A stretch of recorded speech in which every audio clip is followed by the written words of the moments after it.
Riwayat Aisyah bahawa Nabi SAW bersabda, sesiapa yang mati dalam keadaan dia kena qada puasa Ramadan lah, kita kata kena qadanya. Kalau puasa sunat tu tak ada wajib kena qada tu, tapi dia masih ada lagi khilaf situ.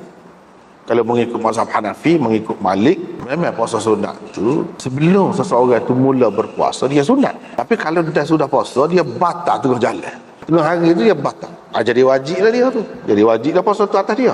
Jadi mana dia kena qada tu wajib. Kalau tak qada dosa.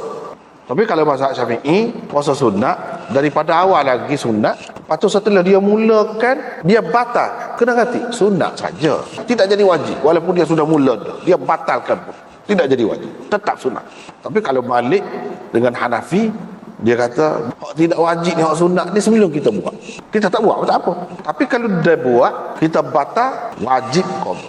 Tak qada berdosa. Itu wajib masuk dalam hak ni juga, mengikut dia. Tapi hak tu bukan hak asas. Hak asasnya dalam agama ni tinggal hak fardu. Hak Tuhan fardu. Hak Tuhan fardu kata ada hak lain. Bulan puasa. Tu je. Hak tu Islam nak begitu. Kita boleh kata gitu. Adapun qada kerana membatalkan puasa hak sunat, bukan Islam nak. Kita tak boleh letak atas nama Islam. Mazhab ini kata gitu. Mengikut mazhab ni memang wajib. Kita nak kata Islam pun wajib. Jadi orang lain yang tidak wajib tu tidak Islam lah. Supaya juga masalah haram. Hanafi kata haram makan ketan, makan soto. Jadi boleh kalau kita kata Islam mengharamkan makan ketan, makan soto? Tak boleh. Cuma mazhab ni mengharamkan. Mengikut dia.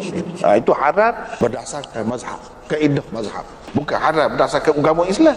Jadi orang yang tidak mengharamkan itu, orang Syafi'i misalnya, Ahmad kau, Malik kau kata boleh makan tu, tidak Islam lah dia. Kalau kita kata Islam mengharamkan, jadi dia langgar hukum Islam lah. Tak boleh. Bukan gitu. Kalau babi itu diharamkan oleh Islam, betul. Itu memang semua terima dalam Quran. Tapi kalau hak sport tadi tak boleh kita kata Islam. Cuma secara majaz, bahasa pinjaman kita kata boleh lah. Hak sebenar-sebenar tak tepat kalau kata begitu.